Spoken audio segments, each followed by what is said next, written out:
todos muito bem-vindos a mais uma transmissão do Instituto Vida para Todos. Karibuni kwa utangazaji mwingine wa taasisi ya uzima kwa wote.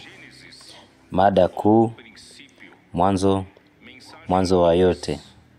Ujumbe wa pili. Mwanzo Mungu aliumba mbingu na nchi. Somo la Biblia, Mwanzo sura ya kwanza, mstari wa kwanza hadi wa pili.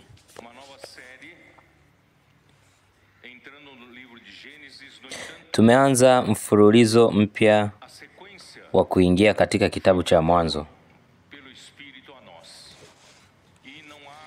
Hata hivyo, mfuatano huu umetolewa na Roho na hakuna mabadiliko ya ghafla.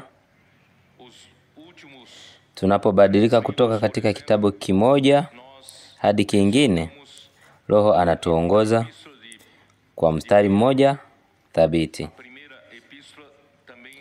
Kwa mfano, katika vitabu vitatu vilivyopita, tulifurahia waraka wa kwanza na wa pili wa Petro. Tulikusudia kuingia katika Mwanzo, lakini Roho alitupa hisia kuingia kwanza katika waraka wa Galatia. Kwa nini? Kwa sababu tunaposoma vitabu vya Petro, hasa waraka wa pili kwa wageni waliosambaa, tuligundua kuwa kulikuwa na jambo fulani lililotokea katika kanisa la waliosambaa. Tuligundua kuwa kulikuwa na jambo fulani lilitokea katika kanisa la Yerusalemu wakati ule wa mwanzo, ambalo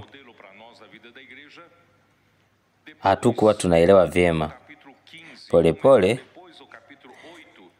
Bwana alitupa mwangaza zaidi. Baada ya mwanzo wenye nguvu wa maisha ya kanisa huko Yerusalemu, ambalo limekuwa kiolezo kwetu, baada ya sura ya 8 ya Matendo ya Mitume, kwa kusimamishwa kwa dhuluma dhidi ya kanisa la Yerusalemu, hali ilibadilika.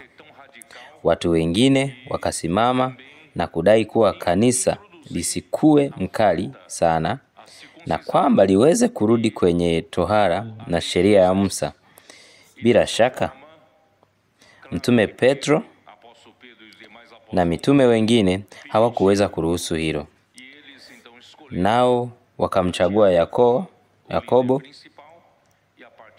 kuwa kiongozi mkuu. Kuanzia sura ya 15 ya Matendo ya Mitume, hatupati tena matendo ya mitume katika Yerusalemu,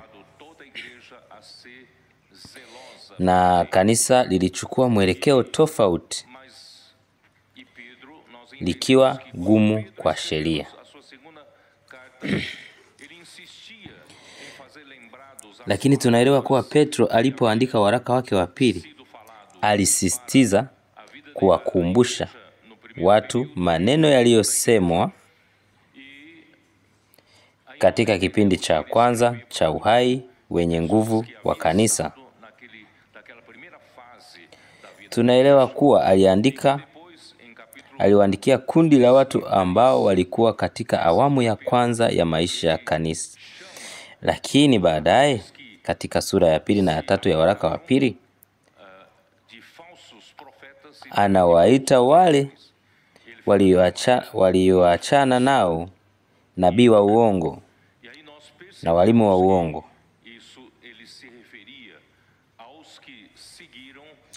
Anasema kwa nguvu, na tunagundua kuwa analejea wale waliokwenda kwenye mstari wa kurudi kwenye sheria huko Yerusalemu.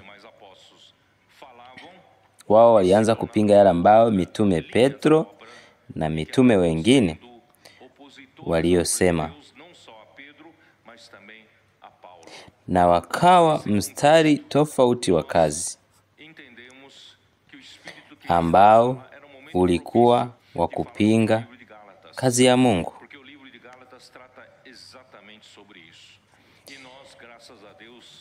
sio tu kwa Petro bali pia kwa Paulo. Kwa hiyo kwa muktadha huyu tulienda kwa Roho alitaka kuzungumza nasi kuhusu kitabu cha Wagalatia kwa sababu kitabu hicho kinahusika moja kwa moja na mada hii. Tunamshukuru Mungu kwa sababu tulifurahia sana kitabu cha Wagalatia. Katika kitabu hicho Mtume Paulo hatupeleki moja kwa moja kwa Musa wakati Mungu alipotoa sheria, bali tunapelekwa kwa Abraham. Kwa nini? Kwa sababu Abraham ndiye alianzisha taifa la Israeli, na yeye ni baba wa imani kwa sababu aliamini Mungu na Mungu akamhesabu hilo kuwa uadilifu.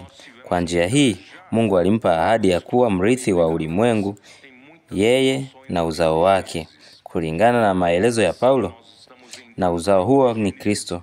Kwa sababu ya kutajwa kwa Abraham, ndugu, tulilazimika kuingia katika sehemu nyingi za kitabu cha Mwanzo tunaposoma kitabu cha Wagalatia, na sasa kwa hakika tumeingia katika kitabu cha Mwanzo.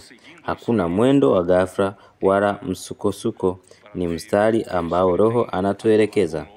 Kwa hiyo hakuna haja ya kuwa na wasiwasi kama tunavuka ardhi mpya au ya kigeni. Tunatafuta Roho ili tuone kile ambacho Roho anataka kuzungumza nasi kupitia Mwanzo. Amen.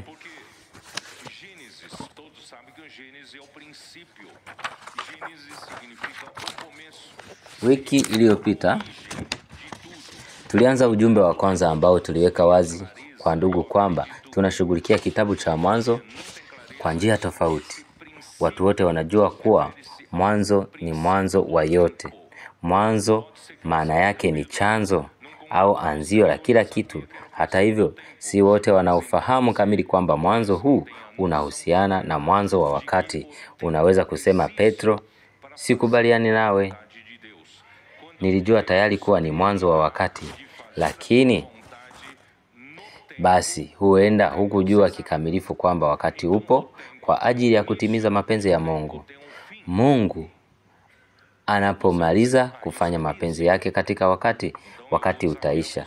Kwa hiyo wakati una mwanzo na wakati una mwisho. Unaweza kusema, nilijua hivyo, kwa hiyo nitakumbusha. Nilijua hivyo, kwa hiyo nitakumbusha. Kwa hiyo wakati una mwanzo na wakati una mwisho. Unaweza kusema, nilijua hivyo, nitakumbusha Ufunuo 26 ambayo inasema, akaniambia tena, yakwisha. Mimi ni Alfa na ni Omega, mwanzo na mwisho. Je, unaelewaje mstari huu? Mimi ni Alfa, mimi ni Omega, mwanzo na mwisho. Mimi nimekuwa nikitumia maisha yangu kusema kwamba Mungu wetu anapaswa kuwa mwanzo na kila kitu, na yeye ndiye atakayekamilisha kila kitu. Kwa hiyo kila kitu kinapaswa kuanza na Mungu na kumalizika na Mungu. Hivyo ndivyo nilivyoelewa. Je, wewe pia unaelewa hivyo? Lakini mstari huu unahusiana na swala maalum. Haungemi kuhusu tukio lolote. Haungemi kwamba katika tukio lolote Mungu ndiye Alfa na Omega. Mungu yeye aliyeanza, Mungu yeye aliyeisha. Lakini mstari huu unahusu swala maalum. Alihusu tukio lolote. Wala katika tukio lolote Mungu ndiye Alfa na ni Omega. Unaweza kuuliza kwangu, unawezaje kusema hivyo? Hapa imeandikwa mstari wa 6. Akaniambia tena, yote yamekamilika. Hii inamaanisha nini? Hii inamaanisha kuwa yote yamekamilika kwa mapenzi ya Mungu. Mungu anakusudia kufanya katika wakati alipounda wakati kwa ajili ya hiyo. Amemaliza yote ambayo Mungu alipaswa kufanya katika wakati. Nadhani hujanielewa, sivyo? Wala mimi sikuelewa hivyo. Lakini sasa ndio gumba limeanguka. Yote yamekamilika. Mungu amemaliza katika wakati kufanya mapenzi yake. Na wakati unapofika mwisho wa wakati, yote yamekamilika, kwa sababu sura 21 inahusu mbingu mpya na nchi mpya, Yerusalemu mpya, ambayo ni milele. Amen.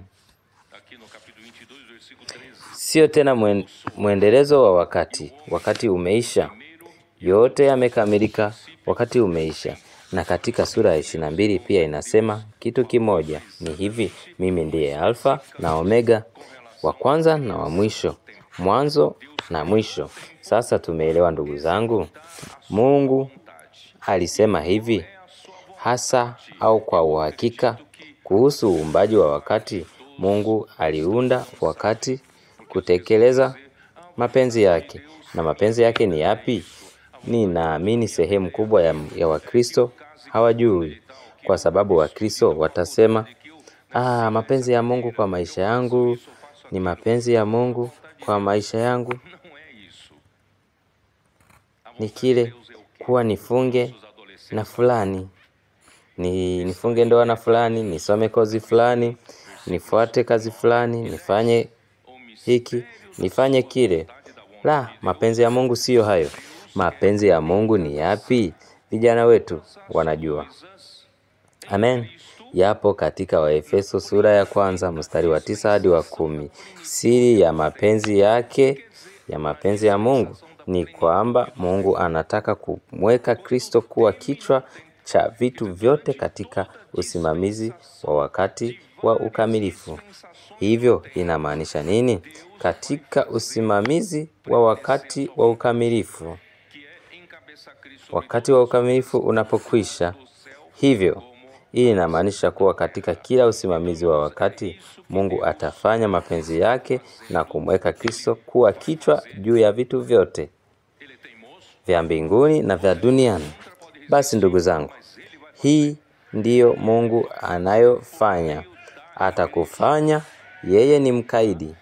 Unaweza kupinga, unaweza kukinza, lakini atakufanya, na atakufanya kwa njia ya kanisa, na anaweza. Amen. Kufanya kwa sababu kama inavyosemekana katika Waefeso sura ya 1 mstari wa 22 hadi 23, na akamweka kila kitu chini ya miguu yake. Kristo tayari yuko juu ya vitu vyote. Mungu kwa ukuu wake na nguvu zake alimfufua Kristo, wala hakumfufua tu, bali alimuinua kwenye nafasi ya juu zaidi ya ulimwengu. Yuko juu ya ufalme wote, mamlaka na nguvu na enzi na jina lolote linaloweza kushindana na Kristo. Kristo yuko juu ya yote. Ameketi mkono wa kuume wa Mungu. Amen. Amen. Basi yeye tayari yuko juu ya vyote, na vitu vyote viko chini ya miguu yake. Lakini sio vitu vyote viko chini yake kwa utii. Hii ndiyo kazi iliyobaki kufanywa. Na nani atafanya kazi hii? Mungu kupitia kanisa. Amen. Akamweka vitu vyote chini ya miguu yake na kufanya kuwa kichwa juu ya vitu vyote. Akampa kanisa. Kichwa iko mbinguni, lakini mwili wa Kristo uko hapa duniani. Kichwa chetu kiko mbinguni, lakini yeye pia anafanya kazi katika mwili. Kwa nini? Ili kulitia nguvu vitu vyote chini ya Kristo. Amen. Kwanza kanisa, ambalo ni ukamilifu wa yeye ambaye ajaza yote katika yote. Sina muda wa kufafanua zaidi kwa sambamba. Nataka kuingia katika ujumbe, lakini nimezungumza mwisho wa wiki hii katika maneno kadhaa. Ndugu zangu, njia pekee ambayo sisi kanisa tunaweza kujitia kwa ukamilifu chini ya Kristo, si kwa kusikia mafundisho mengi, si kwa kusikia hotuba nyingi, wala mafundisho ya theolojia kuhusu utii wa Kristo. Tunajitia kwa kweli chini yake kuwa tumeshajaa Kristo. Baadhi wamesikia kwa miaka mingi, lakini wanapokumbwa na majaribu makubwa wanaweza kuasi na kuondoka. Sivyo, ndugu zangu? Si kwa mafundisho tu, bali kwa kujaa Kristo. Yeye anataka kujaza kanisa lake. Amen. Tunapojaa Ukristo, tunapojaa ukweli wenyewe. Amen. Hapata kuwa na kitu chochote ndani yangu kinachokinza Kristo. Kila kitu ndani yangu kitakuwa utii kwa Kristo. Amen. Na hii inafanya kwa njia ya neno. Amen. Kwa hiyo katika Waefeso sura ya 5 anasema hivyo, Kristo alikufa kwa ajili ya kanisa. Anajitoa mwenyewe kwa kanisa. Mstari wa 25. Kwa nini? Ili kutakasa kanisa. Kwa maana Mungu alichagua kuacha washiriki wa mwili wa Kristo wa kanisa, watu walio wafu katika makosa yao na dhambi, kama inavyosema katika Waefeso sura ya 2. Tulikuwa tukitembea kama wale wanaotembea kwa ujinga wa mawazo yao wenyewe. Sio? Sisi tuliishi maisha ya utupu, maisha yasiyo na Mungu, bila uhusiano wowote wa Mungu. Lakini shukrani kwa Mungu, siku moja Mungu alikutana nasi kupitia neno la Injili. Tunageuka, tukapokea Roho, na leo sisi ni wana wa Mungu. Tuna uzima wa Mungu.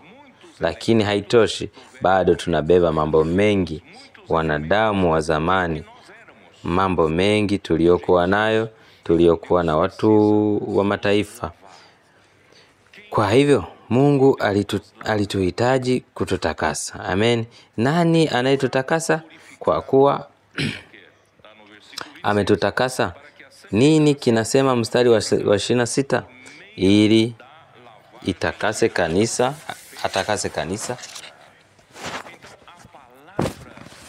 Amelitakasa kwa kumwagilia maji kwa neno. Basi neno linapokuja kutujaza, kwa upande mmoja ni kama maji yanayotutakasa, yanayotusafisha kutoka kwa mambo yote ya uasi, mambo yanayopinga Kristo. Sivyo?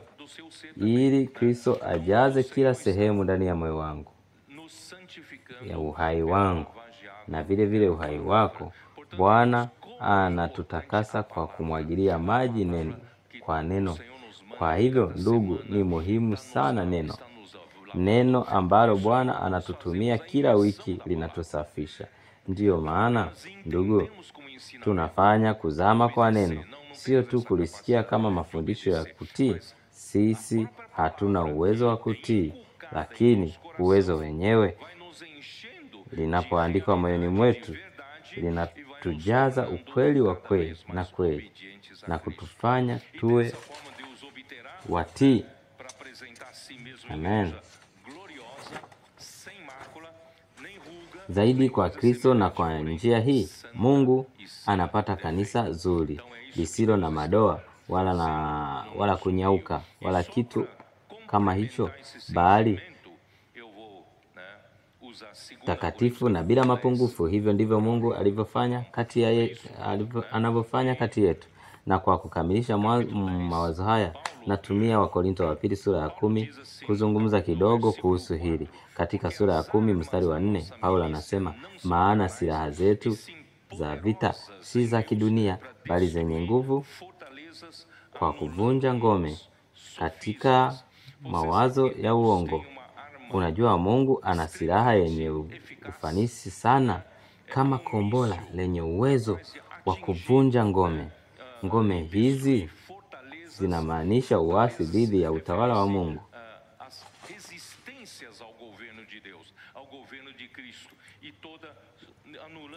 Utawala wa Kristo, na anavunja mawazo yetu ya uongo, maneno yanayotupotosha kutoka kwa neno la Mungu, na karibu chochote, majivuno yote yanayopinga ujuzi wa Mungu, tukiviteka kila wazo kwa utii wa Kristo, basi neno hili ni silaha yenye nguvu, linavunja moyoni mwangu kila uasi, linavunja ngome zote ambazo nafsi yangu imejenga dhidi ya ujuzi wa Mungu. Na sasa ndugu, linanileta kwenye mawazo yangu kwa utii wa Kristo. Kisha mstari wa 6 unasema, na tukiwa tayari kwa adhabu na kila kutii, hivyo utii wa kanisa utatumika kama jukwaa la Mungu kuadhibu kila uasi na kufuta ule uasi wote katika ulimwengu huu. Mara utii wetu utakapokamilika, tutakuwa timilifu yake, ambaye ajaza yote katika yote. Kwa sababu Kristo atakuwa amejaza kila kitu, hakutakuwa na sehemu yoyote ya uhai wa Mungu au inayopinga utawala wa Kristo. Mungu atakuwa tayari kuadhibu kila uasi, na uasi wote utafutwa katika ulimwengu huu. Amen. Ndipo Kristo atakapotawala. Ninahitaji kuendelea, ninahitaji kutoa ujumbe. Basi ndugu, katika ujumbe wa kwanza tulizungumza kuhusu mwanzo na wakati. Wakati unatumika kwa nini? Kusudi la wakati ni nini? Wakati gani utakapokoma? Tulizungumza yote haya. Na sasa katika ujumbe wa pili tunazungumza mwanzo. Mungu aliumba mbingu na nchi. Si ujumbe mwingine, bali ni mwendelezo, kwa sababu Mungu aliumba uumbaji huu wote kufanya mapenzi yake.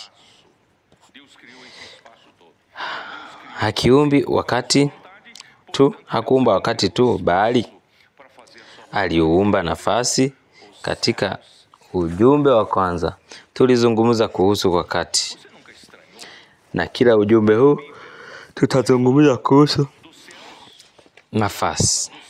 Mungu aliumba nafasi hii yote kwa ajili ya mapenzi yake.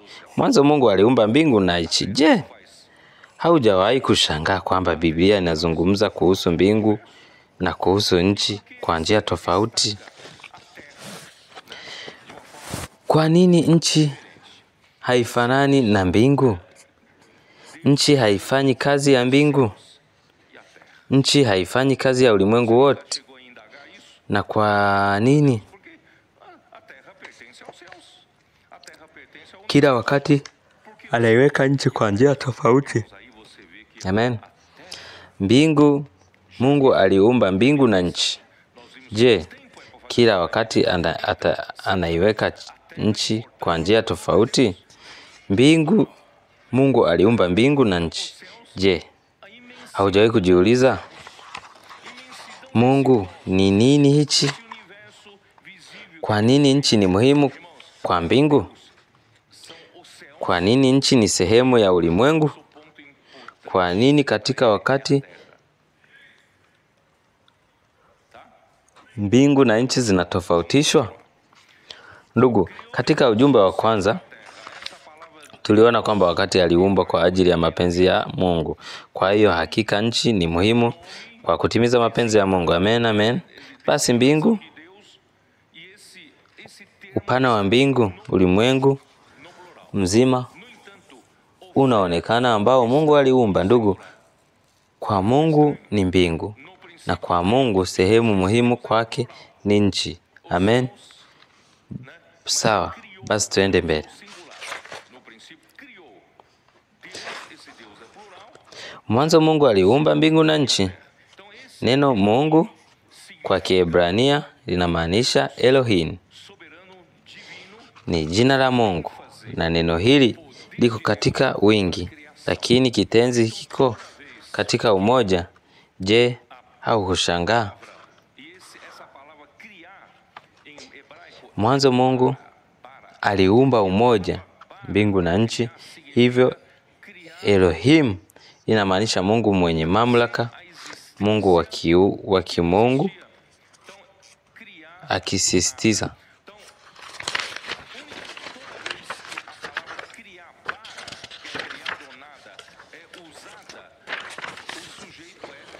Mungu wa uumbaji. Kwa hiyo kila wakati neno kuumba linatumika, neno la Kiebrania ni bara na bara. Inamaanisha kuwa kuumba kutoka kwa utupu, kuleta kuwako kwa kitu kisichokuwa kimekuwako. Kwa hiyo Mungu wetu ni Mungu ambaye ana uwezo wa kuumba kutoka utupu, kuleta kuwako na vitu visipokuwapo. Amen. Lakini hata kama Elohim ni katika wingi, sisi huabudu Mungu, hatuabudu miungu mitatu. Kuna Mungu moja. Amen. Ni Mungu pekee, lakini ni Mungu huyu ni Baba, ni Mwana, ni Roho Mtakatifu. Amen. Yeye ni Mungu. Tunaweza kuona mafungu kadhaa ya Biblia, vifungu kadhaa vya Biblia. Isaya 45 mstari wa 5 inasemaje?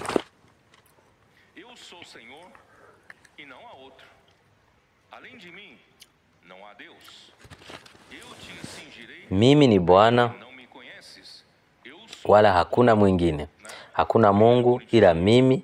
Wakorino wa kwanza mstari wa 8 hadi wa sura ya 8 hadi mstari wa 4. Kuhusu chakula kilichotolewa kwa sanamu,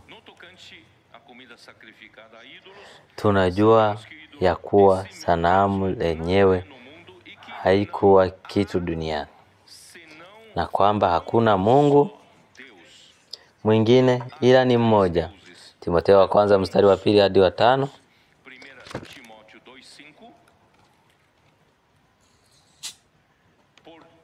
Maana kuna Mungu mmoja na mpatanishi ni mmoja,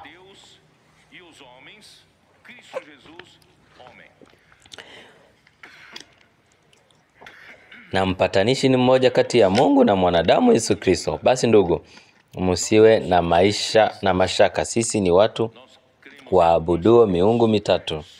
Sisi si watu waabuduo miungu mitatu.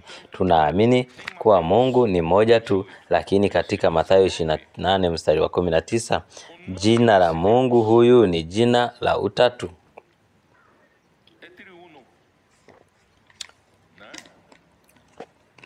Basi enendeni mkawafanye mataifa yote kuwa wanafunzi, mkiwabatiza kwa jina la Bwana na Mwana na Roho Mtakatifu. Kiukweli ndugu, hapa si kwa jina la Baba, jina la Mwana na jina la Roho Mtakatifu, jina pekee, na jina hilo ni Baba, Mwana na Roho Mtakatifu. Mnanielewa? Kwa hiyo Mungu wetu ni Mungu mmoja, lakini yeye ni Baba, ni Mwana na Roho Mtakatifu. Utatu unahusiana na kile Mungu alichokitaka katika asili yake.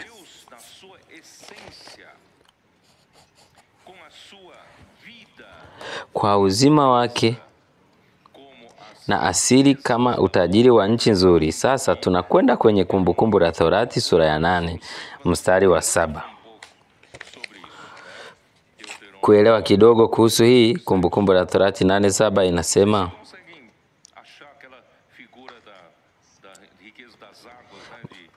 Kumbukumbu la Torati mstari wa 7 inasema hivi: kwa maana Bwana Mungu wako anakuingiza katika nchi nzuri, nchi ya mito na maji,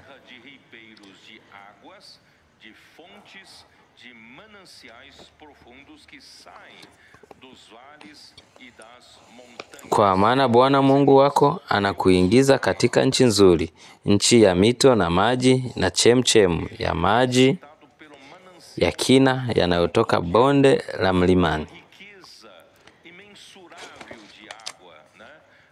Hapa inamaanisha kwamba Mungu Baba anafananishwa na chemchem ya maji ya kina. Kuna utajiri usio na kipimo wa maji.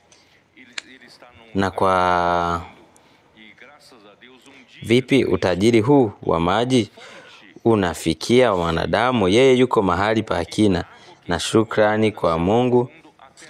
Siku moja Kristo kama chemchem, yeye yuko mahali pa kina,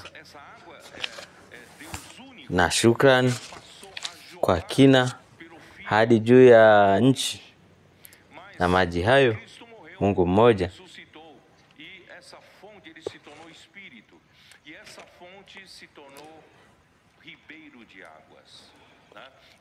Na yuko mahali pa kina na shukrani kwa Mungu. Siku moja Kristo kama chemchemu alileta maji yaliyokuwa kwenye chemchemu na kina hadi juu ya nchi, na maji hayo Mungu ni moja yalianza kutiririka kupitia mwana, kupitia chemchemu.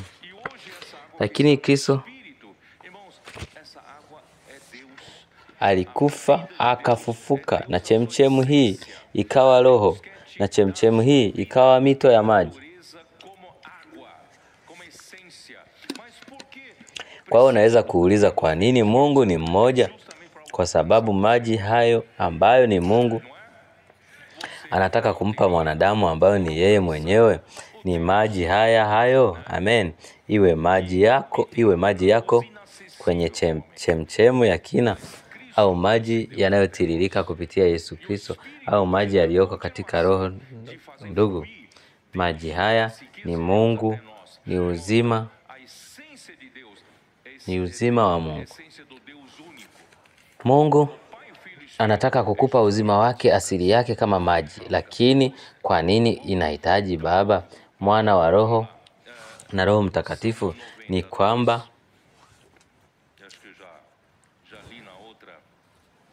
lakini Kristo alimleta Mungu kwetu, na Roho sasa inaendelea kutiririsha utajiri wa Mungu kwetu. Kwa hiyo asili ya Mungu ni asili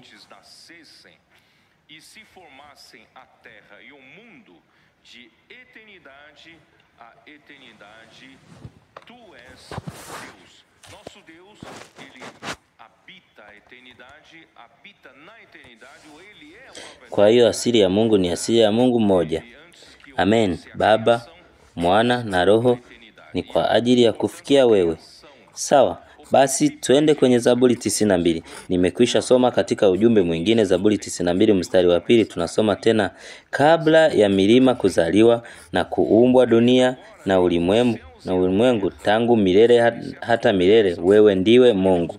Mungu wetu unaishi katika milele, au yeye ndiye milele yenyewe.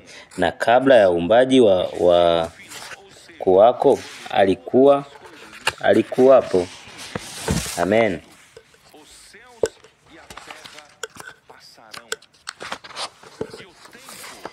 Katika milele. Kwa hiyo Mwanzo sura ya 1 mstari wa 1 unaashiria mwanzo wa wakati Mungu alipoanza kuumba, akaanza kuhesabu. Sasa ndugu, mbingu na nchi inahusu uumbaji wote ambao Mungu aliumba.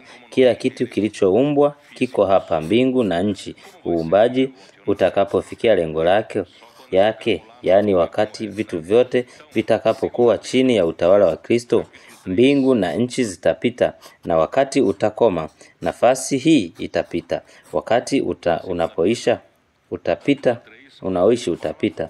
Ndipo vitakuja vitu vipya, mbingu mpya na nchi mpya. Mbingu mpya na nchi mpya vitakuwa kama tunavyofahamu sasa. Itakuwa vipi? Usiniulize, sijui. Tutakapofika huko tutaona. Basi Petro wa pili sura ya 3 inasema katika mstari wa 10, lakini siku ya Bwana itakuja kama mwizi, ambapo mbingu zitapita kwa ghafla na vitu vya msingi vitayeyuka kwa joto kali, na kazi zote zilizomo ndani yake zitateketezwa. Kwa kuwa vitu hivi vyote vitaharibika. Ninyi mnapaswa kuwa watu wa maisha matakatifu na ucha Mungu, mkiwa mnangojea na mkiharakisha kuja kwa siku hiyo ya Mungu. Kwa sababu ya hiyo, mbingu zitateketezwa moto na kuharibika, na vitu vyote vya msingi vitayeyuka. Lakini sisi kwa mujibu wa ahadi yake tutangojea mbingu mpya na nchi mpya ambayo haki itakaa. Amen. Hii ndiyo tumaini letu. Amen. Sasa ndugu, twende kwenye Zekaria sura ya 12 mstari wa 1 kama inavyosema: Zakaria 12 mstari wa kwanza. Hukumu iliyotangazwa na Bwana dhidi ya Israeli. Anasema Bwana, yeye aliyeeneza mbingu akazishimia nchi na akaunda roho ya mtu ndani yake. Hapa inaeleweka kwa nini Mungu alifanya mbingu na nchi kuwa tofauti.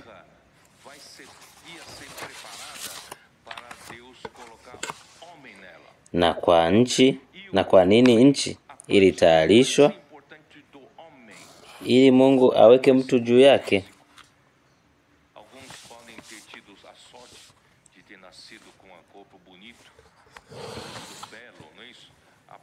Na mtu, sehemu muhimu zaidi ya mtu sio mwili huu wa kimwili.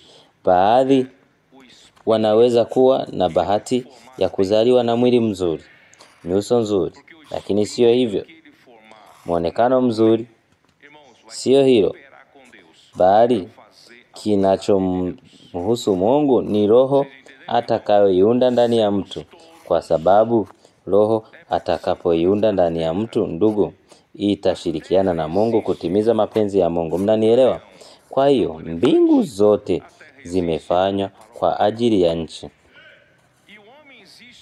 Nchi haipo kwa ajili ya simba wala kwa ajili ya tembo. Nchi ipo, dunia ipo kwa ajili ya mtu. Na mtu hayupo tu kwa ajili ya kula, kunywa, kupata uzito na kufa. Mtu yupo kwa ajili ya Mungu, na sehemu ambayo inahusu kweli na kinachomhusu sana ni ambayo itazalisha mapenzi ya Mungu ndani yetu, ndugu, ni roho. Ndiyo maana Mungu aliumba mtu. Hebu tuangalie Mwanzo sura ya 2 mstari wa 7. Basi Bwana Mungu akamuumba mtu kwa mavumbi ya ardhi. Kwanza alihitaji kumuumba mtu kwa mavumbi ya ardhi kwa sababu alihitaji kumtengeneza ulimwengu huu wa kimwili ulio chini ya nafasi wa wakati ambao aliundwa kwa mapenzi yake. Fikiria kama mimi na wewe tungelikuwa na miili, mkutano wetu ungekuwa wa roho na nafsi tu. Ndugu, hatungeweza kuhusika na dunia. Mungu anataka kutengeneza kitu hapa duniani. Kwa hivyo, kitu cha kwanza Mungu alitupa ni mwili huu. Na mwili huu umefanywa kwa mavumbi ya ardhi. Na utakapofufuka, wakati wa mwili huu utakapolazimika, mwili huu utakapomalizika, utarudi kwenye mavumbi. Ndiyo maana, ndugu, sio sehemu hii ya mwili ambayo ni muhimu kutimiza mapenzi ya Mungu, ingawa ina umuhimu wake. Paulo anasema hivi, hamjui ya kuwa mwili wenu ni hema la Mungu na Roho wa Mungu anaishi ndani yenu? Kwa hiyo mwili una umuhimu wake, lakini ndugu, msiwe na wasiwasi sana kuhusu mwili. Kufanya upasuaji wa plastiki na kadhalika ni muhimu kuitunza vizuri mwili, lakini kinachofanya kweli mapenzi ya Mungu ni roho. Amen.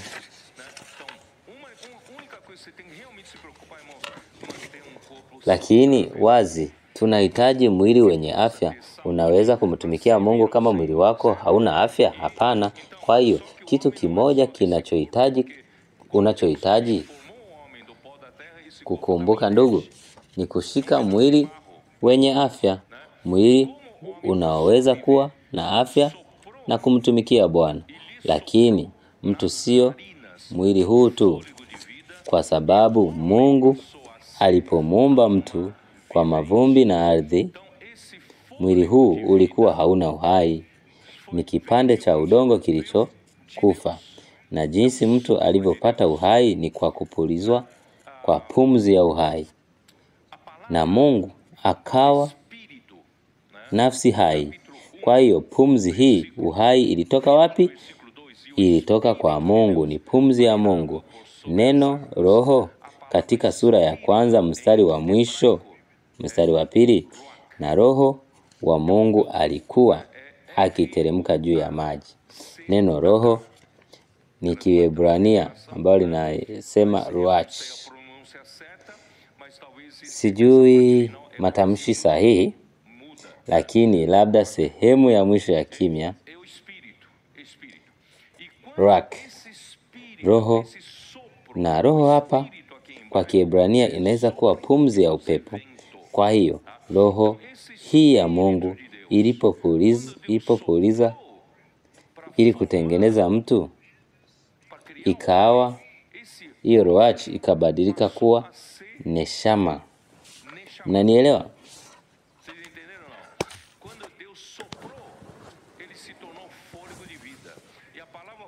Na hisi mtakuwa mnanielewa. Alipopuliza ikawa pumzi ya uhai, na neno pumzi ya uhai kwa Kiebrania inaitwa neshama. Na pumzi hii ya uhai iliyoingia ndani ya mtu ikawa roho ya mtu. Unaweza kusema, lakini vipi? Kwa mfano kwenye Mithali 20 mstari wa 27 inasema, roho ya mtu ni taa ya Bwana.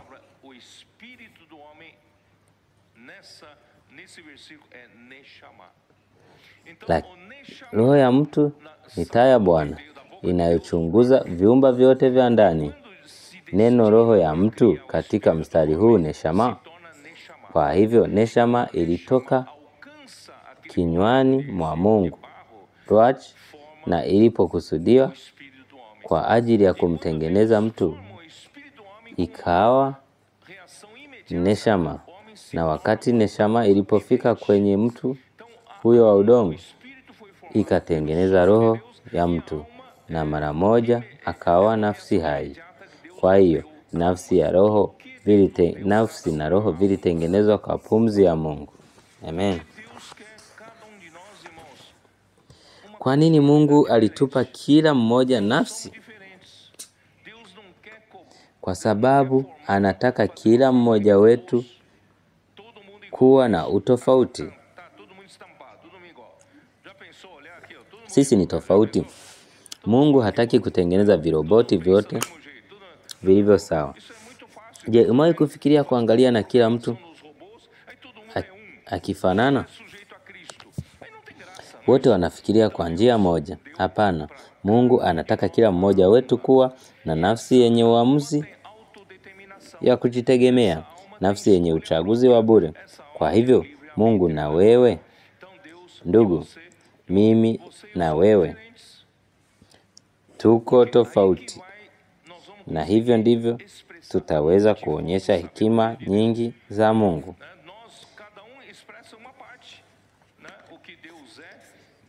Na kila mmoja anaonyesha sehemu ya Mungu. Na tunashukuru kwa sababu Mungu ametupa nafasi hizi tofauti.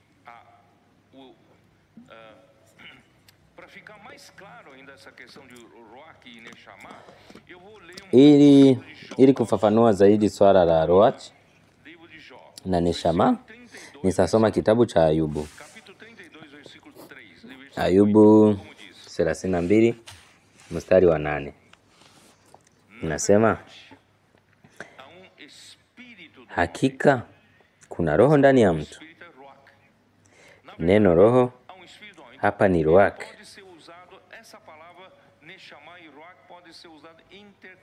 Hakika kuna roho ndani ya mtu, na pumzi ya aliye mwenye nguvu zote kumfanya mkuu wa hekima. Neno pumzi hapa ni neshama. Umeelewa? Kwa hivyo, hakika kuna roho ya Mungu ndani ya mtu, na neshama humfanya mwenye hekima. Sura ya 33 mstari wa 4, Roho wa Mungu amenitengeneza. Neno roho hapa ni ruach. Roho wa Mungu amenitengeneza, na pumzi ya aliye mwenye nguvu zote inanipa uhai. Neno pumzi hapa ndio neshama. Kwa umeelewa? Kwa hiyo sisi kwa asili tumeumbwa kwa roho, mwili. Ndugu zangu, mwili ni kama kifaa ambacho Mungu alikitengeneza kwa kila mmoja wetu kutimiza mapenzi yake na kufurahia mwili huu wakati anapokuwepo. Wakati mwili huu utakapokuisha, fursa itakwisha. Ndio maana ndugu zangu, tuitumie vizuri miili yetu kutimiza mapenzi ya Mungu, kwa sababu Roho wa Mungu ndipo atakapotimiza mapenzi yake ndani ya maisha yetu.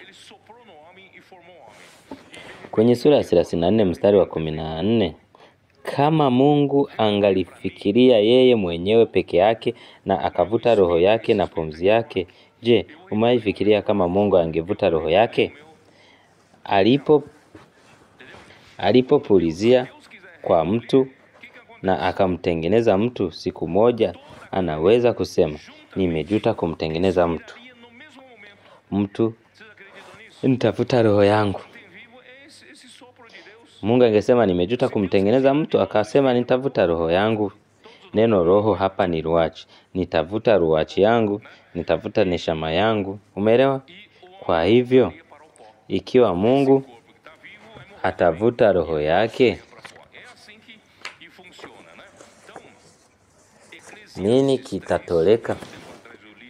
nini kitatokea? Wote pamoja tutakufa kwa wakati mmoja. Unaamini hilo? Kinachotoweka hai ni pumzi hii ya Mungu. Ikiwa Mungu atatoa roho yake kwetu, kila kitu kitaishi na mtu atarudi kwenye mavumbi. Mwili huu ulio hai utakufa na kurudi kwenye mavumbi. Hivyo ndivyo inavyofanya kazi. Mhubiri 3 mstari wa 11. Kila kitu amefanya Mungu kwa kuwa mzuri wakati wake. Pia ameweka milele moyoni mwa mtu bila ya mtu kugundua kazi ambayo Mungu amefanya tangu mwanzo hadi mwisho. Mungu ameumba ulimwengu huu. Uumbaji wa Mungu, ndugu, ni mzuri. Kila kitu kimefanywa kwa njia nzuri wakati wake. Kila kitu kimefanywa kwa wakati wake. Mungu kwanza. Kama mwanamke anapokuwa mjamzito, anaanza kumtayarisha mtoto, anaanza kuandaa vitu vyote vya mtoto, ananunua kitanda cha mtoto, ananunua nguo, kila kitu. Uumbaji pia una mfuatano wake. Kila kitu kimefanya katika wakati wake, lakini mtu hawezi kuelewa kwa nini Mungu alifanya hivi vyote. Hata kama ningekuwa nikisema ujumbe huu bila ufunuo, neno hili baada usingejua. Ungeendelea kutojua kwa nini Mungu aliumba mbingu na nchi. Kwa nini aliweka mtu duniani? Je, kuna viumbe wengine wa sayari nyingine? Je, mtu hawaangalii pia? Ndugu, ninaamini Biblia, katika ufunuo wa Biblia mtu ndiye anayetimiza mapenzi ya Mungu, lakini mtu hawezi kuelewa kwa nini Mungu anafanya mambo haya. Lakini tunashukuru kwa sababu kwa ufunuo wa neno tunaelewa. Amen.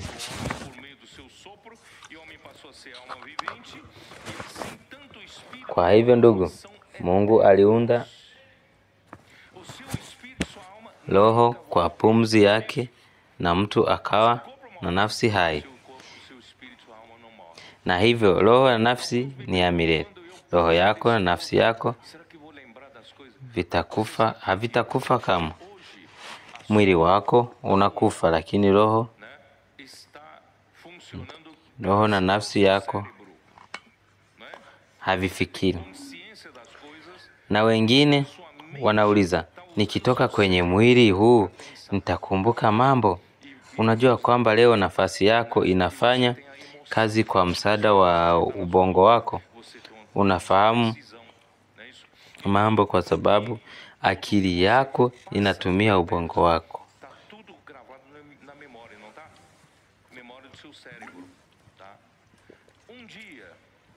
Una hisia na una maamuzi yako kutokana na nafsi yako. Kila kitu ulichopitia hapa duniani kimehifadhiwa kwenye kumbukumbu ya ubongo wako. Siku moja nafsi yako itakapotoka kwenye mwili wako, utajua kwamba kwa sababu ubongo unahusiana na nafsi yako na hisi, nafsi yako itabeba kumbukumbu hiyo pamoja nayo. Kwa hiyo hautasema sitasikia mke wangu nani au familia yangu nani. Utakumbuka, lakini tutakuwa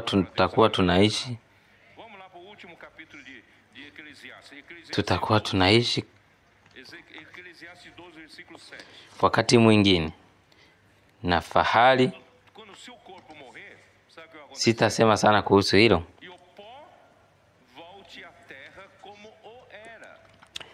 Kwa hiyo ndugu, nafsi na roho ya milele, mwili wa mtu ndio una mwisho wake.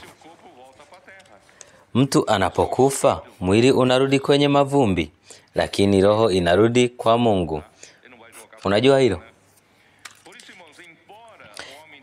Hiyo ipo katika Mhubiri 12:7, na mavumbi yatarudi ardhini kama yalivyokuwa awali, na roho irudi kwa Mungu aliyeupa.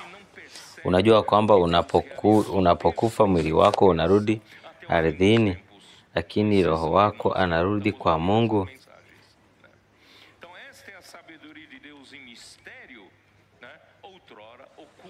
Ujuaji kwamba unajua kwamba unapokufa mwili wako unarudi ardhini, lakini roho yako inarudi kwa Mungu, kwa sababu ndiye aliyekupa, hata itupa tu.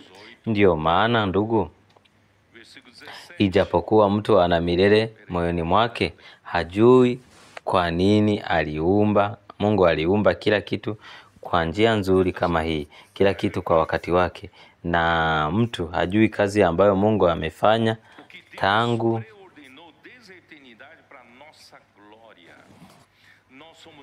katika siri iliyofichwa awali. Hakuna mtu aliyefahamu.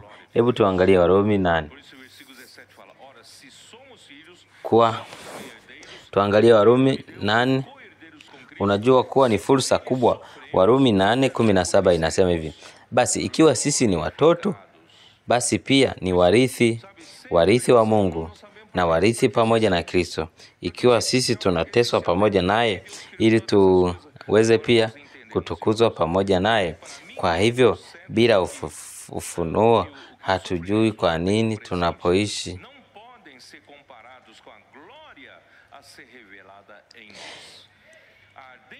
Ili tuweze kutukuzwa pamoja naye. Kwa hivyo bila ufunuo hatujui kwa nini tunapoishi. Kwa sababu kwa nini kuna mbingu? Kwa nini naye? Kwa nini kuna nchi? Kwa nini Mungu aliumba mambo haya yote? Sasa tunaelewa ndugu, kwa sababu kwa ajili yangu mateso ya wakati huu hayawezi kulinganishwa na kuhusu utakaofunuliwa ndani yetu. Uumbaji wote unasubiri kwa hamu ufunuo watoto wa Mungu. Kwa hivyo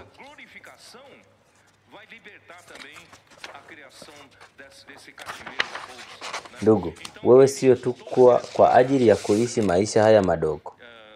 Mungu anakutayarisha kwa ajili ya utukufu wake. Kwa hivyo mpaka mstari wa 20, maana uumbaji uliwekwa chini ya upotevu, si kwa hali yake, bali kwa ajili yeye aliyeweka, kwa matumaini kwamba uumbaji wenyewe utakapokombolewa kutoka katika utumwa wa uharibifu kwa uhuru wa utukufu na watoto wa Mungu. Maana anguko la mtu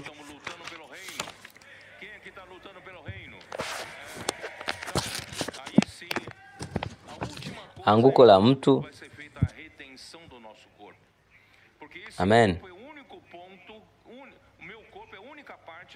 Uumbaji wote umeteseka pamoja na anguko letu. Na sasa pia ndugu, utukufu wetu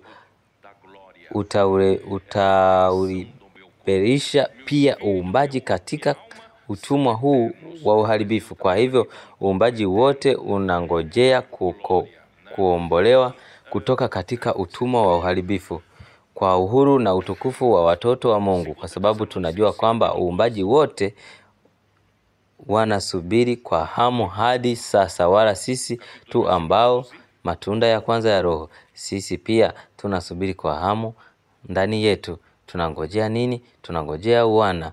Uwana ni nini ndugu? Ni wakati tutakapokomaa kuwa watoto wakamilifu, tayari kurithi. Tutarithi nini? Tutarithi ulimwengu. Tutatawala pamoja na Kristo. Ndio maana ndugu, tunapigania ufalme. Nani anayepigania ufalme?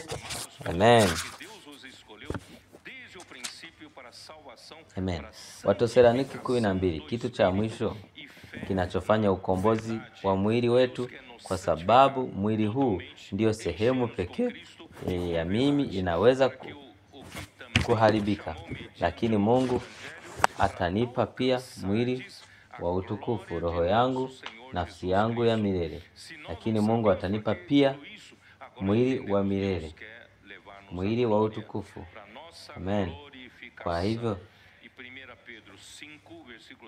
amen.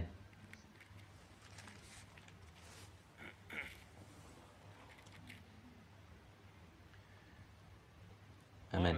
Mungu anataka kututakasa kabisa, kutuhusisha kwa Kristo wa kweli, ili mpige simu kwa ajili ya injili yetu, mpate utukufu wa Bwana. Kama hatukujua kwa nini haya yote, kwa sababu tunaelewa Mungu anataka kutuongoza kwenye utukufu, kwa utukufu wetu. Petro wa kwanza mstari wa 5 hadi wa 10. Bwana na Bwana wa neema zote, ambaye aliwaita katika utukufu wake wa milele katika Kristo, baada ya kuteswa kwa muda kidogo, yeye mwenyewe atawafanya wamiliki, atawathibitishia, atawaimarisha.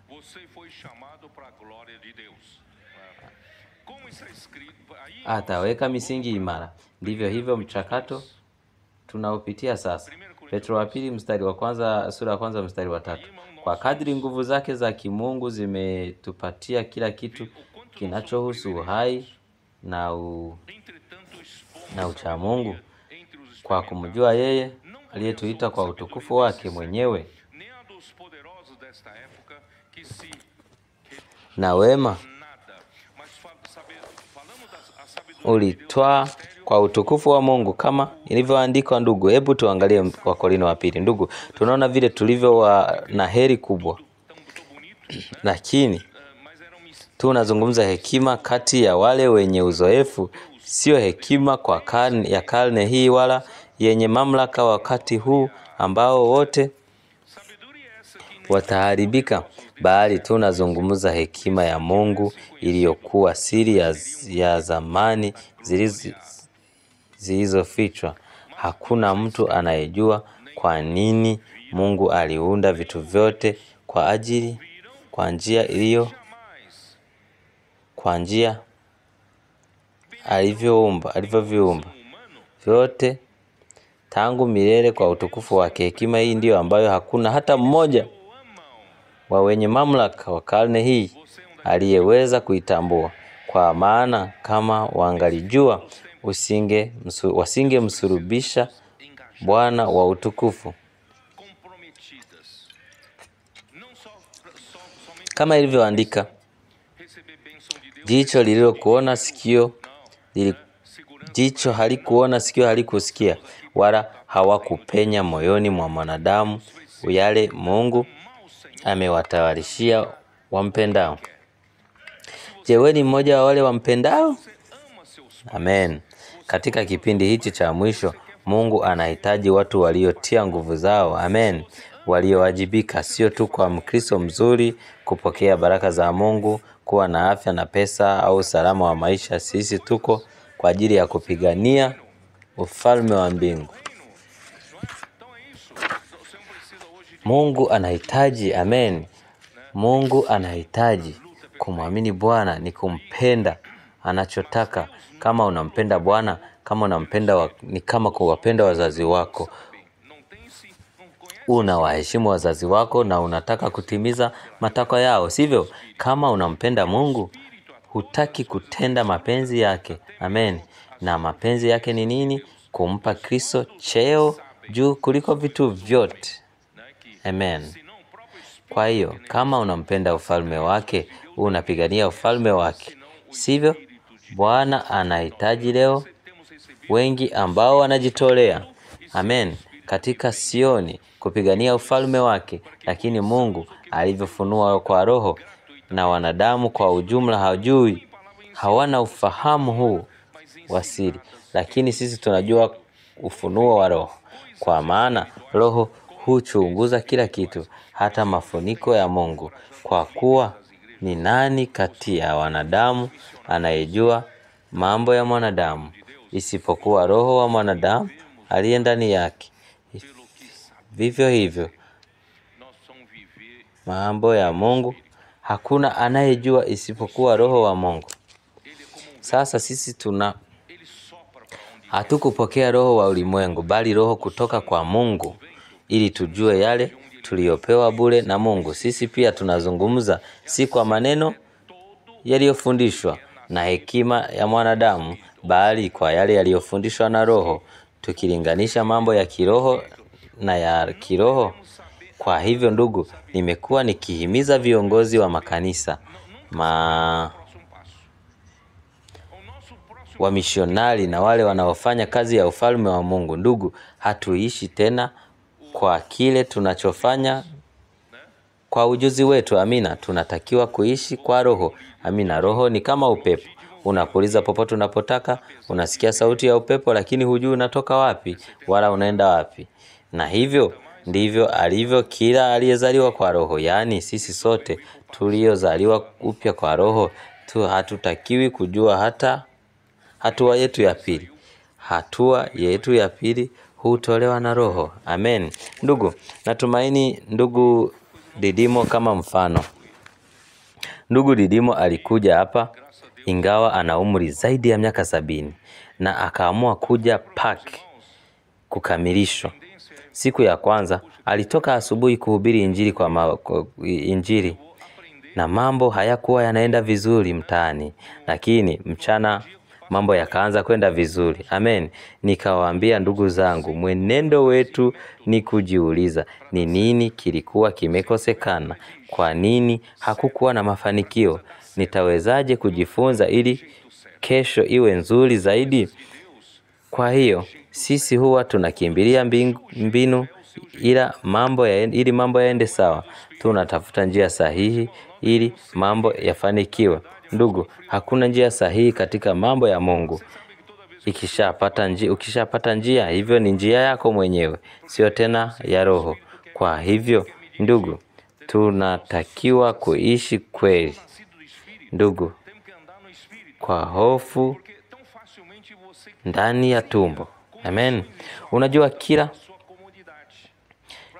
ninapokuja hapa kusema nina hofu ndani ya tumbo, kwa sababu sijui Roho anataka kunielekeza wapi. Sisi tuko hivyo, tumezaliwa kwa Roho, tunatakiwa kutembea kwa Roho. Amen. Kwa urahisi sana unaweza kujifanyia mazingira ya starehe na usalama, na bila kugundua unajijengea kiota, na kiota hiki, kama Yobu alivyosema, ningependa kufa katika kiota changu, kinakuwa kitamu, kina starehe, kina raha. Ndugu, Mungu hataki ufe katika kiota chako. Mungu anataka kuharibu kiota chako. Mungu anataka umtegemee Roho. Amen. Mungu ataweza kutekeleza mapenzi yake kupitia wewe. Amen. Vizuri sana. Tuendelee hapa. Neno la 14. Basi mwanadamu wa kawaida hapendi mambo ya Roho wa Mungu. Kwa nini? Tunatakiwa kuishi kwa njia isiyo ya uhakika, kufuata Roho. Amen. Si rahisi zaidi kufuata sheria, kufuata kanuni, kufuata mwongozo, kufuata orodha ya kufanywa, sivyo? Ni rahisi sana, lakini kufuata Roho ni jambo gumu. Ndugu, mwanadamu wa kawaida hapendi mambo ya Roho wa Mungu, kwa sababu kwake ni ujinga, wala hawezi kuyaelewa, kwa maana anahitaji uelewa kidogo. Lakini yule aliye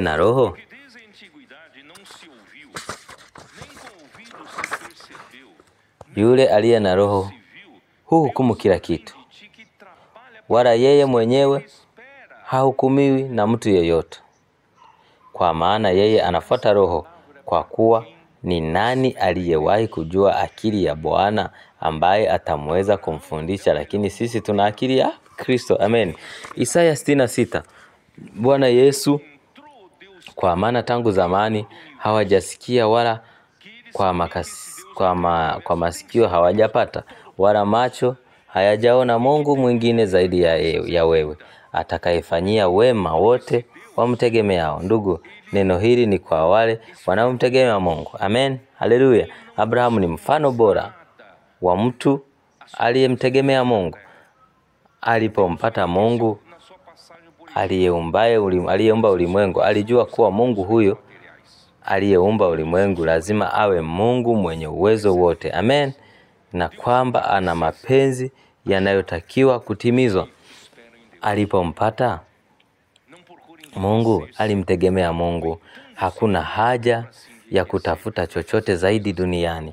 Mungu alimfanya kuwa tajiri alipopita Misri, lakini moyo wake haukuwa mali za kidunia. Lakini mwanawe mpya alikuwa na mawazo tofauti. Amen. Mungu leo anahitaji kupata wale wanaomtegemea Mungu. Amen. Wasiotafuta kujifurahisha wenyewe na kutumia nguvu ili wapate utajiri. Amen. Ili wamfanyie utajiri. Amen. Kufanya mambo yanayokuhusu wewe mwenyewe. Amen. Ndugu, tunatakiwa kujikabidhi kabisa kwake. Na kama wewe ni yule anayemtegemea Mungu, amen, hujishughulishi na kukusanya mali hapa duniani. Ingawa Mungu anaweza kukupa. Mungu alimpa Abrahamu utajiri, lakini moyo wake haukuwa kwenye mali. Na hivyo ndivyo tunavyotakiwa kuwa. Amen. Amen. Tuko hapa Bwana Yesu. Amen.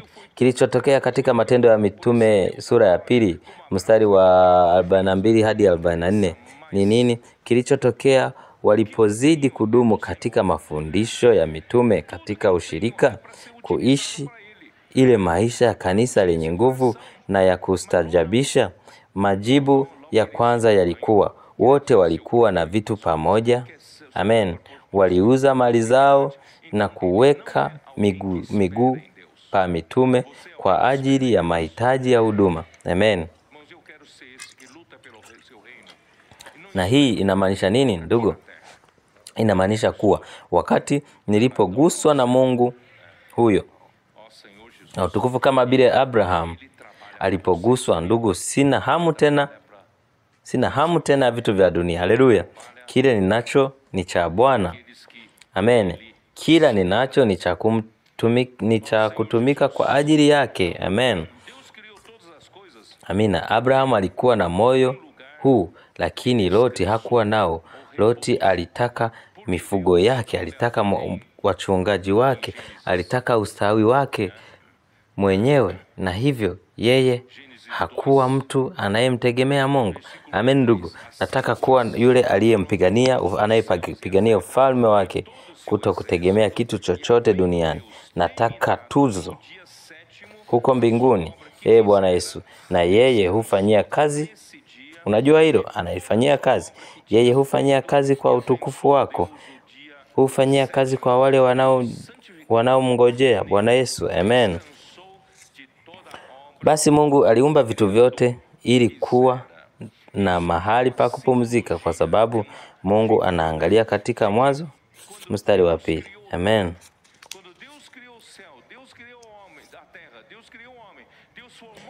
Amen. Ndugu, Mungu anatafuta kupumzika.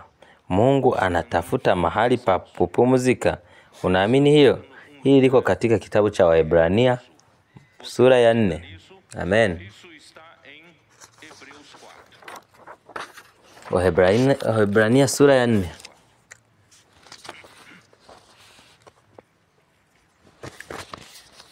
Waebrania sura ya 4 mstari wa 1.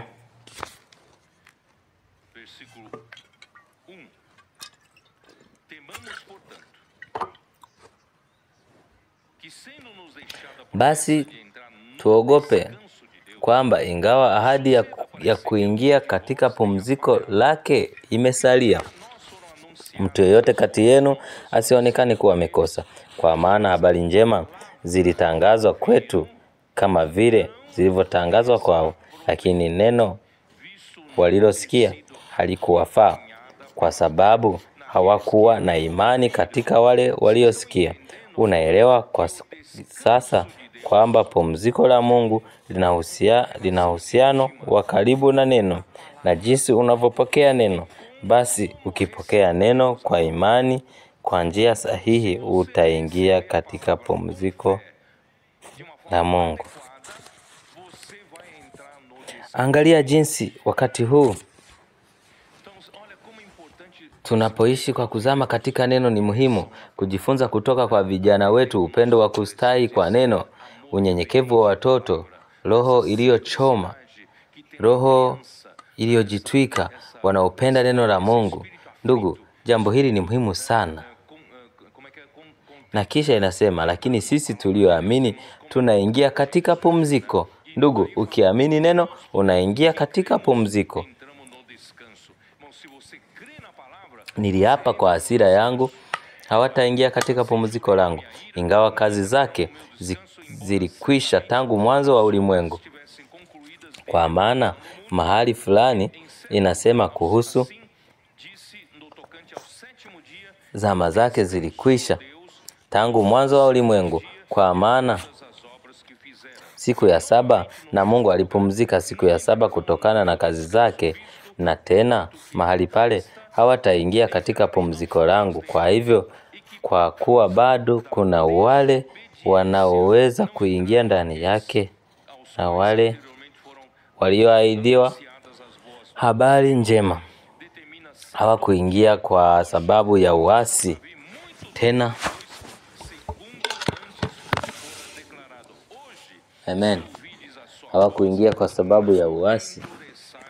Tena Mungu ana siku nyingine, tena Mungu anaamua siku nyingine leo, akisema kwa Daudi muda mrefu baadaye, kama ilivyoelezwa hapo. Leo ukisikia sauti yake, usifinyike mioyoni mwenu. Kwa sasa Yoshua angeliwapa pumziko, kwa maana Yoshua aliwapa makao yote kwa makabila 12. Kama aliwapa pumziko, kama angeliwapa pumziko, angesema baadaye kuhusu siku nyingine. Kwa hivyo bado kuna pumziko la watu wa Mungu. Pumziko hili ni nini, ndugu? Mungu aliumba mbingu na nchi kwa siku 6 toka Adamu hadi sasa. Karibu miaka 6 imekwisha, na siku moja kwa Mungu ni kama miaka 1000. Ndugu, tuko mwisho kabisa, ni miaka 7000. Milenia itakuwa mwaka wa pumziko la Mungu. Unataka kuingia katika pumziko la Mungu? Mungu anawaandaa washindi wa kushiriki katika pumziko hili.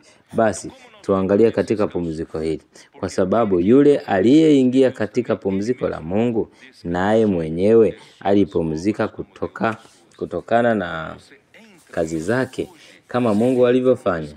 Unapoingia leo hii, unaingia katika pumziko la Mungu kupitia neno, Roho akiongoza ndugu kazi yake. Mambo yanayoonekana kuwa yanakwenda vizuri, sio kwamba yanakwenda vizuri, bali ni Roho anayefanya kazi. Kwa hivyo ndugu, tujitahidi kuingia katika pumziko hilo, ili hakuna atakayekwama. Kwa mfano wa uasi, Mungu anataka kuondoa uasi wote kutokuongoza katika Kristo. Amen. Hapa ndipo umuhimu wa neno unakuja. Sio mafundisho yaliyokufa, bali neno hai, kwa maana neno la Mungu ni hai na lenye nguvu, kali kulisha upanga wowote wenye makali mawili, na kinachopenya katika kugawanya roho na nafsi, viungo na mafuta, na kinachoweza kuhukumu mawazo na nia za moyo. Mara nyingi hata sisi hatujui mawazo na nia za moyo wetu wenyewe. Hii inawezekana kuwa imejificha sana, lakini neno la Mungu ni hai, lenye nguvu, linaweza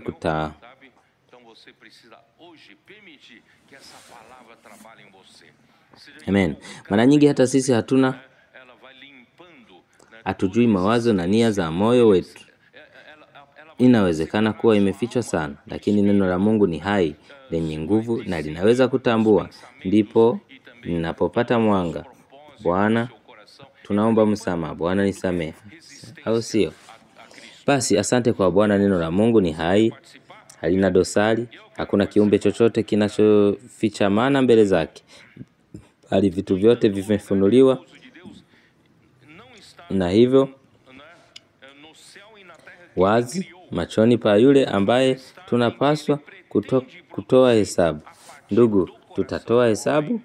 Kwa hivyo ukitaka kushiriki katika milenia, unahitaji leo kuruhusu neno hili lifanye kazi ndani yako. Likiwa limejikita moyoni mwako, litakusafisha, litakutenganisha nafsi yako na roho, litahukumu mawazo na roho yako. Amen. Yote.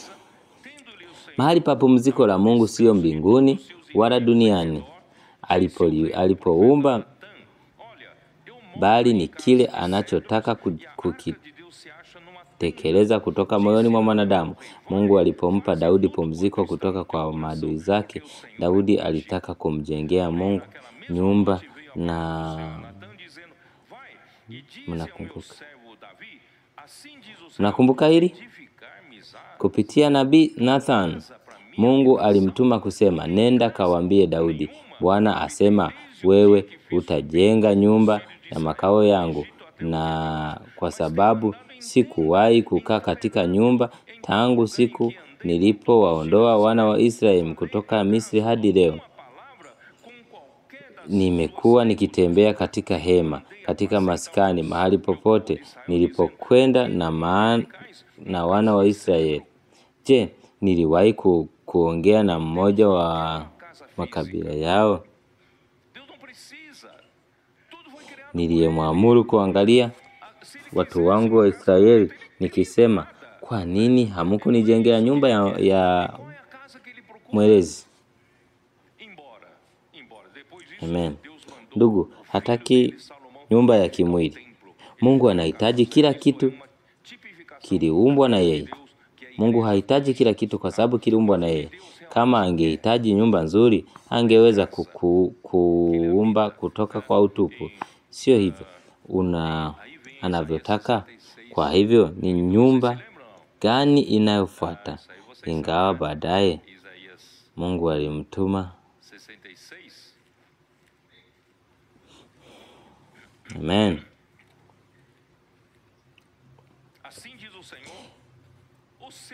Isaya 66 mstari wa kwanza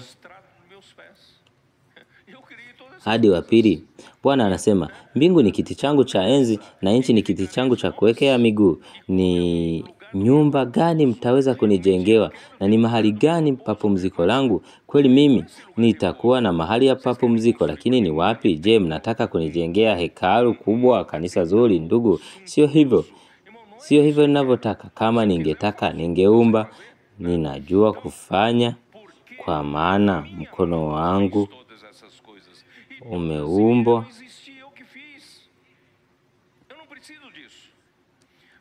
Amen. Ndugu, sio hivyo ninavyotaka. Kama ningetaka, ningeumba. Ninajua kufanya, kwa maana mikono yangu imeumba vitu vyote na vimekuwapo. Mimi ndiye niliviumba sahihi hivi. Lakini Bwana anasema, lakini mtu nitakayemwangalia ni yule mwenye huzuni na roho iliyojitwika, anayetetemeka kwa neno langu. Amen.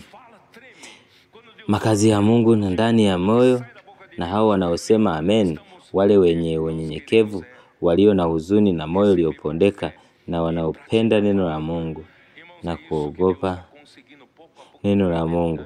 Wakati Mungu anasema, wanatetemeka. Wakati Mungu anasema, ni sauti ya amri inayotoka kinywani mwa Mungu. Ndugu, sisi tunataka nini?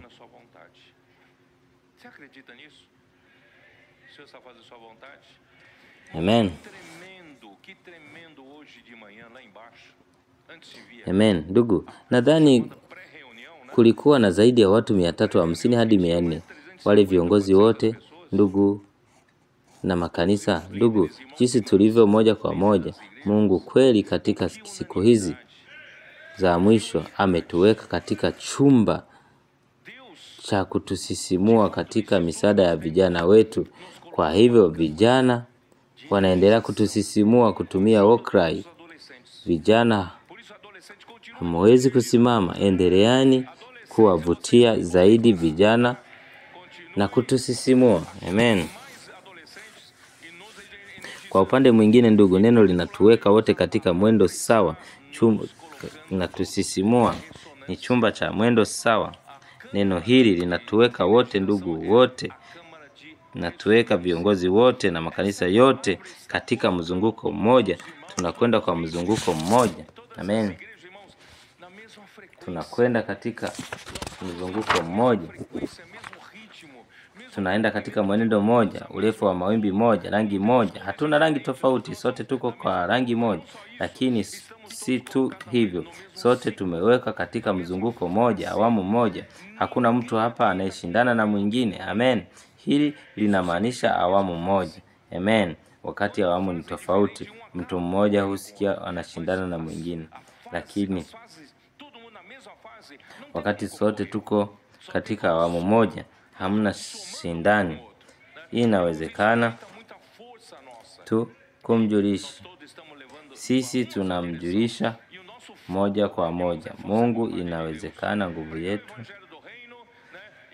inaongezeka, nguvu yetu, na sote tunaelekezwa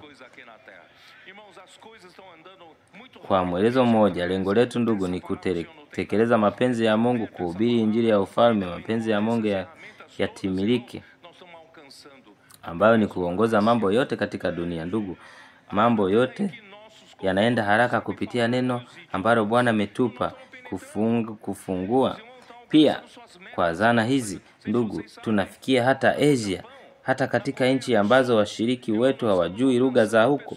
Ndugu, tunapenya. Ndugu, wanafikia malengo yao huko. Sijui kama mnajua huko Japani, Korea, ndugu, tunawafikia watu huko Vietnam, tayari tuna mawasiliano mazuri. Amen. Ndugu, Afrika, huko Afrika basi tunavuka nchi moja zaidi, na Namibia huko kote tunakwenda kila mahali. Ndugu, ndio maana dunia.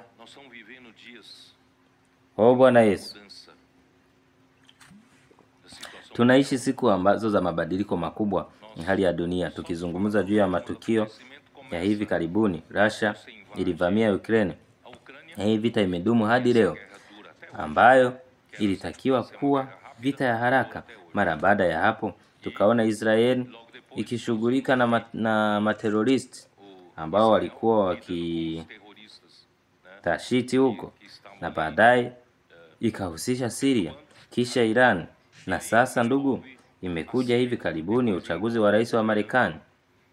Na sasa wa Marekani wameachia tu amri zake za kwanza za mabadiliko.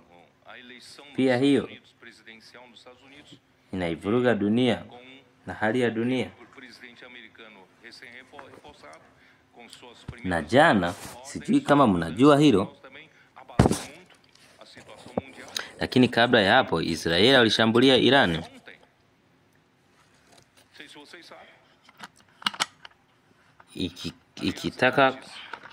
Ikituma mabomu kumaliza utengenezaji wa mabomu ya nyuklia huko Iran. Jana Marekani iliamuru na kufanya kazi. Amen.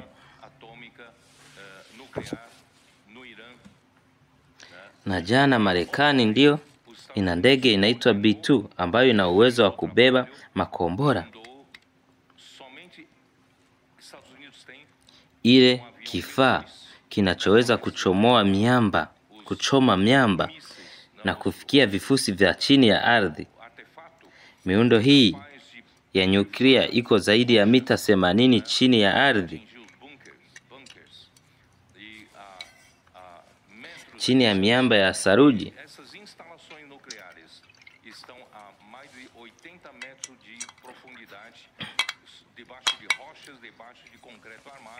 Na kwa hivyo jana makombora hayo yalitolewa, ambayo Marekani tu ndiyo inayo, na bado yanatakiwa kutolewa angalau makombora mawili au zaidi kwenye pointi moja ili kufikia huko chini. Ndugu, hii inaathiri dunia. Hatujui hili wimbi la maandamano litakwenda mpaka wapi. Ndugu, tunajua kwamba mambo yanaenda haraka sana. Madhara yanajitayarisha kwa mwisho wa nyakati. Mnafahamu haya yote. Mwisho wa nyakati unajitayarisha. Nilikuwa na hisia ya kuambia haraka, mimi sijamaliza bado neno hapo. Sijui nifanyeje, lakini Ufunuo sura ya 6.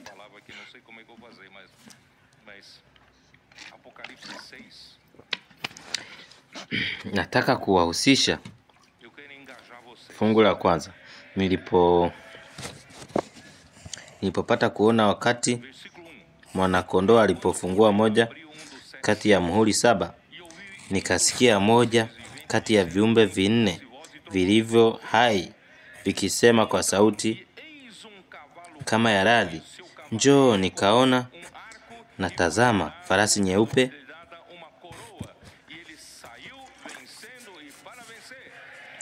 na yeye aliyejua juu yake akiwa na upinde. Nami nitapewa taji, atatoka akiushinda na kushinda tena. Ni nani huyu farasi mweupe na yeye aliye juu yake? Hakuna upinde bila mshale. Mshale tayari umerushwa. Ni mshale gani huu? Ni Injili. Ndiyo ndugu, mnakumbuka kwamba msalaba katika Kristo ni alama. Ni msalaba katika Kristo ndugu, ni mshale ambao umerushwa. Na kuanzia hapo ndugu, Injili inakuja. Amen. Tunahubiri upumbavu wa msalaba, kashfa ya msalaba. Amen. mwisho kwa mtu wetu wa zamani. Ni mwisho kwa mtu wetu wa zamani na ni mwanzo kwa mtu mpya. Amen. Na wale wanaotembea kwa Roho. Amen. Na injili imetoka kushinda tena. Amen.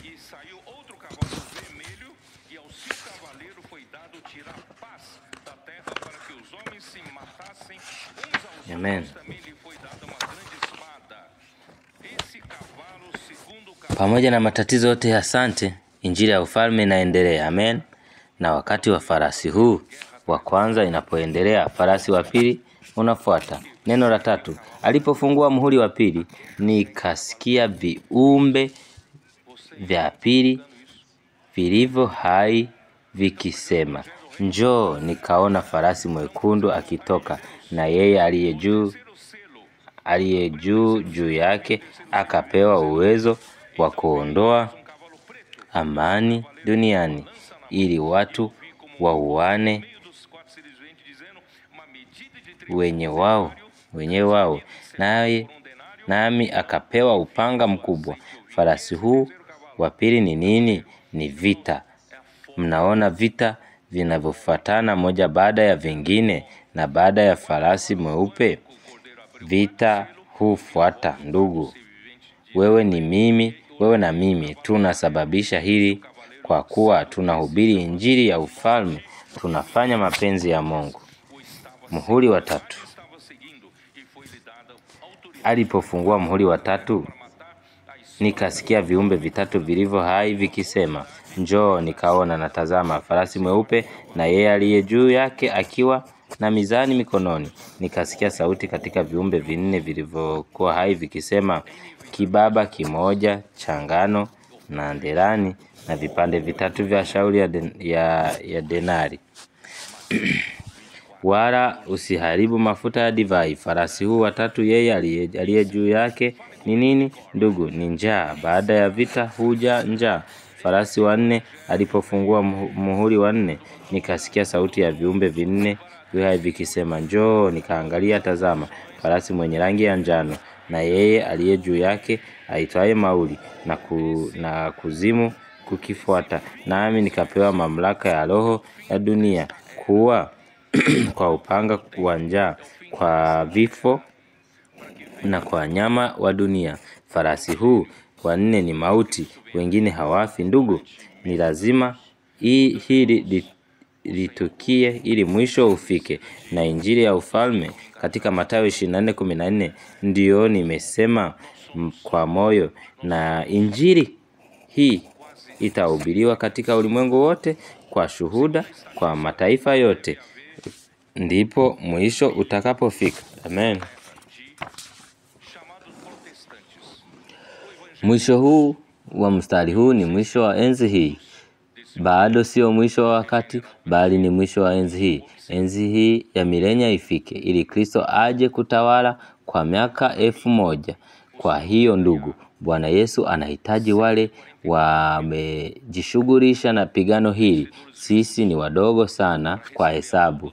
Kuna bilioni 1 duniani wanaoitwa wa Protestant au wa Evangelisti. Sijui kama wote wa bilioni hii wamerudiwa kwa Roho, lakini tuchukulie kwamba ndiyo bilioni 1. Ndugu, kwangu Bwana anataka kuwapa wenye kushinda wale 144,000 waliopo hai kumpokea Bwana anaporudi. Amen. Hao 144,000 wamejishughulisha, wasiojali mambo yao wenyewe, ni wale wanaongojea Bwana. Basi ndugu, hao wanaompigania ufalme watakuwa katika Sayuni wakimpigania ufalme wa Mungu. Wakati watakapokamilika wakipigania ufalme wa Mungu, wamejishughulisha ndugu, Bwana ataweza kurudi. Amen. Kwa hiyo ndugu, tunahubiri injili mitaani. Tukikutana na watafutaji, tuwalete ili kuwashirikisha hao. Bwana atakapowapata ufalme na hakuna wakati wa kupoteza. Kisha tutakuwa katika Ufunuo 14. Nikalia na tazama, mwana-kondoo aliyesimama juu ya milima Sayuni, na pamoja naye watu 140,000 walioandikwa jina lake na jina la Baba yake juu ya vipato vyao. Mlima huu wa Sayuni utakuwa mbinguni. Amen. Ikiwa wewe leo unapigania ufalme wa Mungu katika Sayuni, siku hiyo utasimama, amen, pamoja na Bwana na mwana-kondoo. Umesimama pale juu ya mlima Sayuni mbinguni, amen. Kisha Bwana ataweza kurudi, amen. Kwa hiyo ndugu, Bwana anahitaji kila mmoja wetu kuwa mpiganaji, amen, yule anayepigania ufalme wa mbingu, asiangalia mambo yake mwenyewe, amen. Amen. Amen. Twende tukaangalie Isaya. Amen.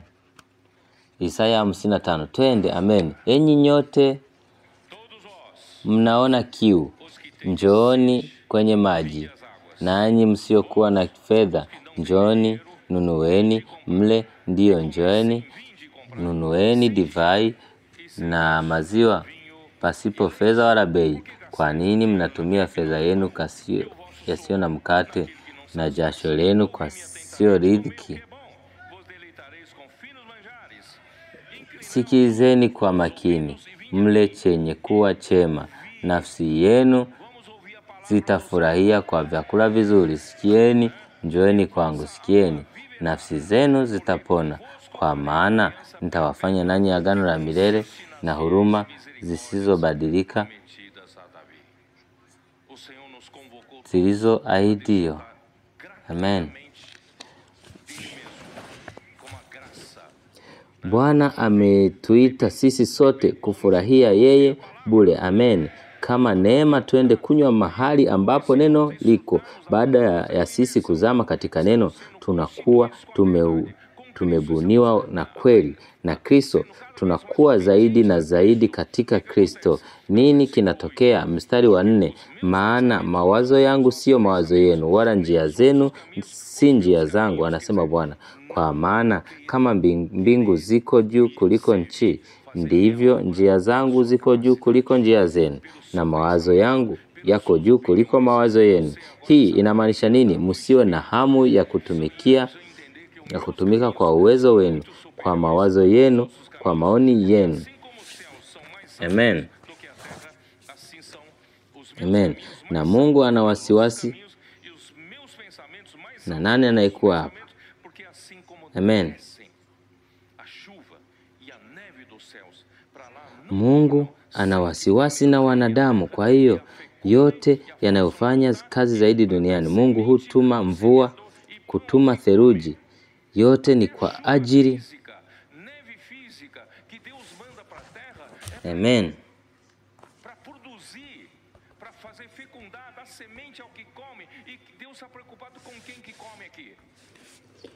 Kwa hiyo Mungu ana wasiwasi na nani anayekula hapa? Ni mwanadamu. Mungu ana wasiwasi na mwanadamu. Kwa hiyo yote anayoyafanya kazi duniani, Mungu hutuma mvua, hutuma theluji, yote ni kwa ajili yako na mimi. Lakini si ili mimi na wewe tuwe wakubwa zaidi, bali ni kwa ajili ya kutoa mazao mazuri kwa Mungu.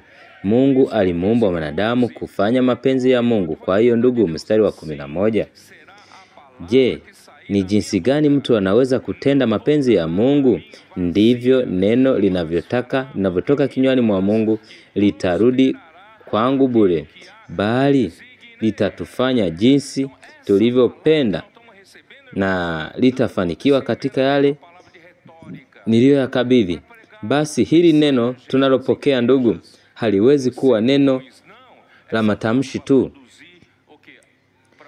ya kuhubiri ujumbe wa makanisani, sawa? Mhubiri, hapana. Hili neno linafanya nini? Kwa ajili ya yale Mungu anataka kufanya, ambapo ni mapenzi ya Mungu, ambapo ni uongozi wa Kristo, ambayo ni ufalme wa Kristo, sawa? linatakiwa kuja hapa duniani. Bwana Yesu, nitaishia hapa. Tusiache ujumbe wa tatu. Ndugu, jambo la kushangaza, tunawaita.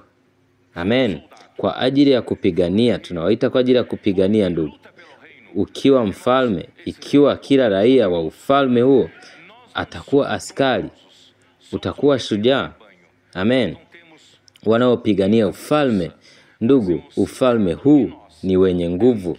Sisi ni wengi, tumbo dogo tu. Sisi si wengi, tupo wadogo tu, hatuna nguvu nyingi. Lakini ndugu, ikiwa kila mmoja wetu ni yule anayejitolea kupigania ufalme wa Mungu, ndugu, Bwana anaweza kutumia kanisa lake kwa kweli kumaliza enzi hii na kuleta enzi ijayo. Tuendelee kupigania. Amen. Yesu ndiye Bwana.